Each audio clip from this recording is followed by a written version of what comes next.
Hello all. तो आज हम लोग स्टार्ट करने जा रहे हैं जीरोथ लॉ ऑफ थर्मोडायनेमिक्स। ये क्या होता है? मान लो हमारे पास तीन सिस्टम है, system one, two, three.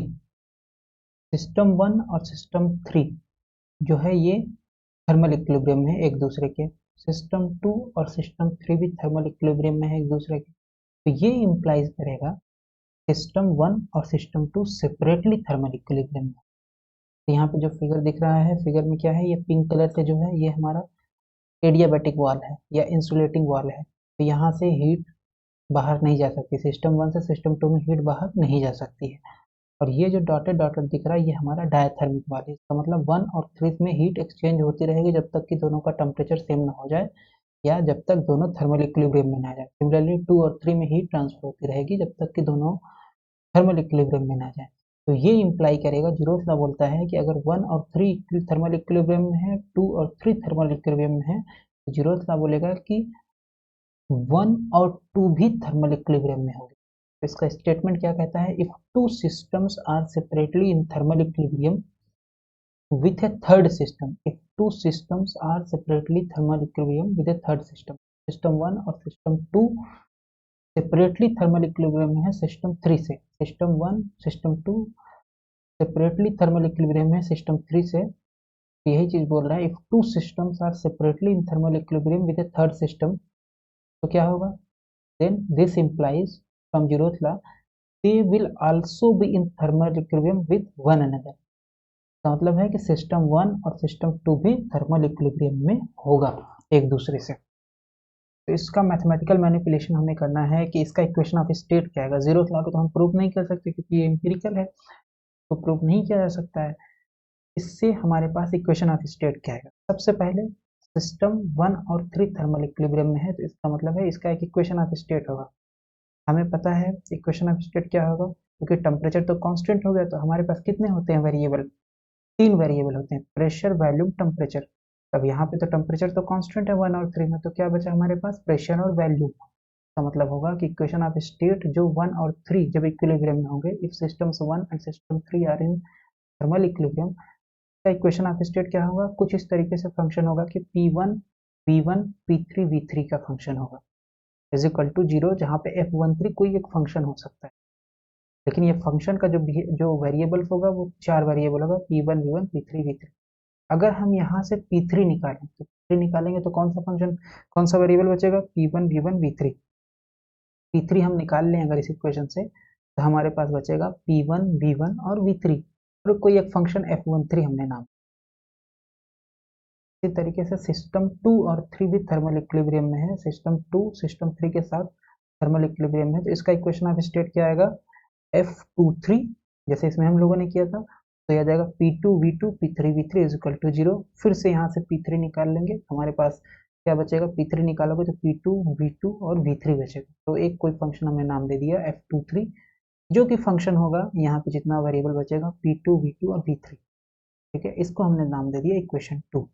Zeroth law क्या बोलता है? जीरोथ लॉ बोलता है कि अगर सिस्टम वन थ्री के साथ थर्मल इक्विलिब्रियम है और सिस्टम टू थ्री के साथ थर्मल इक्विलिब्रियम, तो जीरोथ लॉ बोलेगा कि सिस्टम वन सिस्टम टू के साथ थर्मल इक्विलिब्रियम में होगा। तो from zeroth law system one and two will also be in thermal equilibrium. का मतलब जब वन और टू थर्मल इक्विलिब्रियम में होगा तो P1 V1 P2 V2 some function is equal to zero, कोई फंक्शन होगा जो अननोन फंक्शन, हम इक्वेशन ऑफ स्टेट बोल रहे हैं। F12 हमने नाम दे दिया है, वन टू क्या रिप्रेजेंट कर रहा है? रिप्रेजेंट कर रहा है कि सिस्टम वन और सिस्टम टू थर्मल इक्विलिब्रियम में, तो ये इक्वेशन बचेगा P1 V1 P2 V2 is equal to zero.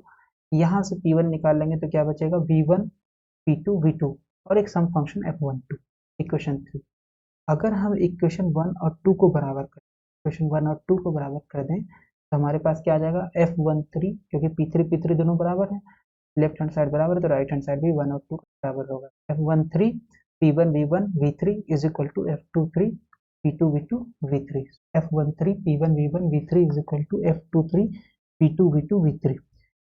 यहाँ से अगर हम P1 निकालें तो कितना फंक्शन, कितना वेरिएबल बचेगा? V1 बचेगा, V3 बचेगा, P2 बचेगा, V2 बचेगा। तो इसका मतलब है P1 जो फंक्शन होगा उसमें जो वेरिएबल आएंगे वो आएंगे V1 P2 V2 V3 और सम फंक्शन G।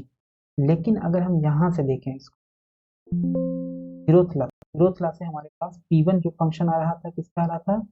उसमें V3 नहीं आ रहा था, उसमें आ रहा था V1 P2 V2। Equation number 3 zeroth law से P1 जो फंक्शन आ रहा है V1 P2 V2 का, लेकिन जो हमारे पास 1 3 और 2 3 जब थर्मल इक्विलिब्रियम है तो वहां से हमारे पास जो फंक्शन आ रहा है हमारा है V1 P2 V2 और V3। इसका मतलब ये V3 एक एक्स्ट्रा आ रहा है, इसको हमें एलिमिनेट करना पड़ेगा किसी भी तरीके से। तो कैसे एलिमिनेट करेंगे?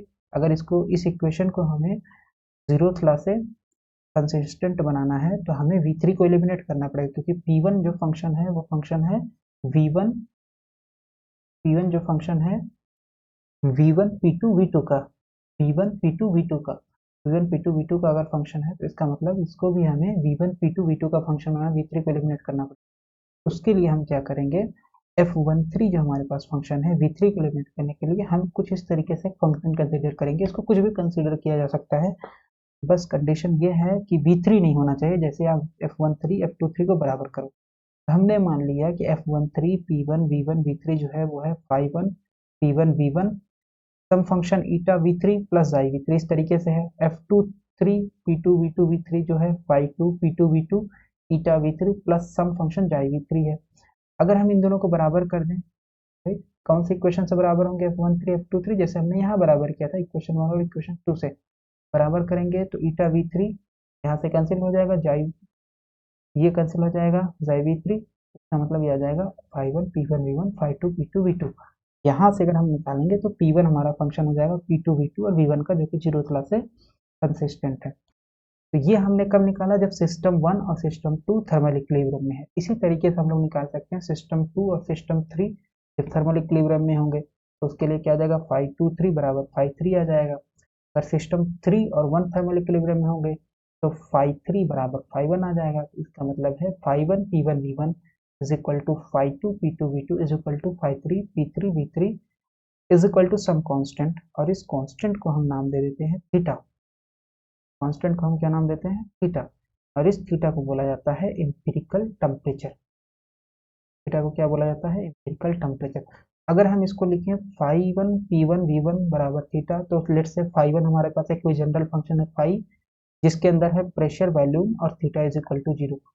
इस इक्वेशन को बोलते हैं, जो तीनों इक्वेशन को, जो तीनों वेरिएबल्स को रिलेट करता है, प्रेशर वॉल्यूम और एम्पिरिकल टेम्परेचर को, उसको बोला जाता है इक्वेशन ऑफ स्टेट। और इस इक्वेशन ऑफ स्टेट से हम बोल सकते हैं कि तीनों इंडिपेंडेंट नहीं है, किसी एक को बाकी दो के टर्म में लिखा जा सकता है। किसी एक को, किसी एक वेरिएबल को प्रेशर वॉल्यूम और थीटा से, किसी एक वेरिएबल को प्रेशर वॉल्यूम थीटा जो है बाकी दो के टर्म में लिख सकते हैं। We can say pressure volume and temperature are not independent.